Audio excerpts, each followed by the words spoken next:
saddex iska ilaali markii aad isticmaalayso Facebook-gaaga.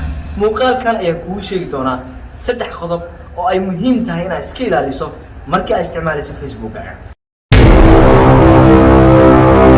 saddexdan qodob mid kamid ah haddii aad ku dhacdo ama qayb kamid ahba dhibaato ayuu ku keeni doonaa akoonkaaga ama kaaga imaan doonta.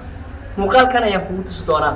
waxaan kaa codsanayaa marka koowaad fadlan muuqaalkan inaad la garayso si saaxiibo badan u gaaro. hare ilaahay sidaan kugu soo gudbiyey inaad u gudbiso adigoo sheekaynaya. haddaba aan ku kala tiriyo saddexda qodob ee laga rabo inaad iska ilaaliso markii aad isticmaalayso Facebook-gaaga. qodobka koowaad, marka aad isticmaalayso Facebook-gaaga fadlan 2 bil markaad joogtid ama bil markaad joogtidba hubi Facebook-gaaga numberka kugu xiran ama Gmail-ka kugu xiran inuu kugu xiran yahay. marka qaar waxaa dhaca qaladaadkaas wuxuu ka dhici karaa adiga mise shirkadda, laakiin mar walba adiga ayaa dan leh, taxadar ayaa laga rabaa. waxaa lagaaga baahan yahay inaad mar walba hubiso 2 bilood markaad joogtid ama 3 bilood ama bil markaad joogtidba numberka kugu xiran Facebook-gaaga ama Gmail-ka ama email-ka waxa u taqaana ee kugu xiran waa inaad hubisaa. hal midna xusuusnow, haddii uu number yahay fadlan numberkaasi uusan ku samaysnaan akoon kale. tusaale, hal number ayaa leedahay sax. haddii numberkaaga aad 3 akoon ku samaysay akoonkaaga weynkaana uu kugu xiran yahay fadlanka guur oo number cusub ku xiro. numberka akoonkaaga ku xiran ha noqdo number keligiis number ah. qodobka koowaad, 2 bil 3 bil 4 bil markaad joogtidna iska hubi. qodobka labaad ee aan ku leeyahay iska ilaali markaa isticmaalayso Facebook-gaaga wuxuu yahay mar walba hubi Facebook-gaaga in lagula isticmaalayo. xaalado badan ayaa dhaca, taleefankaaga dad badan ayaa u dhiibaysaa. waxaa laga yaabaa qof inuu ku dhaho taleefanka ii dhiib, waxaa laga yaabaa qof kale inaad xaafadda uga tagto. xaalad kasta ayaa dhici karta.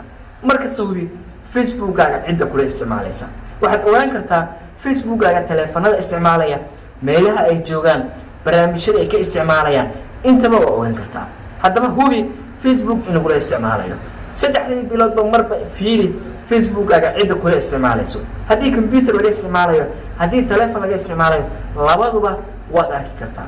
haddaba hubi wax walba ayaa dhici kara. laga yaabaa in saaxiibka inta telefoon u dhiibto hadhow saaxiibka uu inta numberka kaa qisho ama kood kaa qorto hadhow waytana meel kale ka soo kacsado, kadibna fariimaha sidaas ku akhristo. haddaba mar walba hubi. qodobka saddexaad ee aan ku leeyahay markaa isticmaalayso Facebook-gaaga iska ilaali waxay tahay isticmaal nidaamka loo yaqaan 2 step. nidaamkan markaa isticmaalayso waa nidaam kuu suurtagelinaya marka koowaad in Facebook-gaaga aan la soo geli karin xitaa haddii qofka password-kaaga helo. nidaamkan 2 step ayaa loo yaqaanaa. 2 step verification wuxuu awood kuu siinayaa xitaa haddii qofka password-kaaga helo in aan la soo geli karin. haddii la soo galo xitaa waxaa lagu soo ogeysiin doonaa ama ogeysiin ayaa lagu soo diri doonaa, laakiin bataatanba adiga ayaa fasixi karaa. nidaamkaana waxaad hubisaa meesha uu koodka ku dirayo. nidaamka 2 step kood ayuu dirayaa. haddaba hubso koodka meesha ku dirayo. nidaamka 2 step ah 3 nooc ayuu leeyahay. mid waa kood dire, mid waa nidaamka flash ama nidaam device la isticmaalayo. mid walba isticmaal nidaamka kood diraha ah ee ah in number lagu xirto. numberkaasna hubi inuu yahay numberkaaga khaaska ah. haddaba saddexdan waa ku muhiim. mar walbana 6 bilood 2 bilood 3 bilood markaad joogtidba hubi in aad akoonkaaga uu nabad qabo. tala ayaan kugu darayaa password-kaaga update garee 6 biloodba hal mar. waad ku mahadsan daawashada muuqaalkan. hal mid aan ku weydiiyey saddexdaa qodob mid ka mid ah uu kugu dhacay qaybta comment nagula soo wadaag. waad ku mahadsan daawashada muuqaalkan. waxaan ku rajeynayaa guul wacan.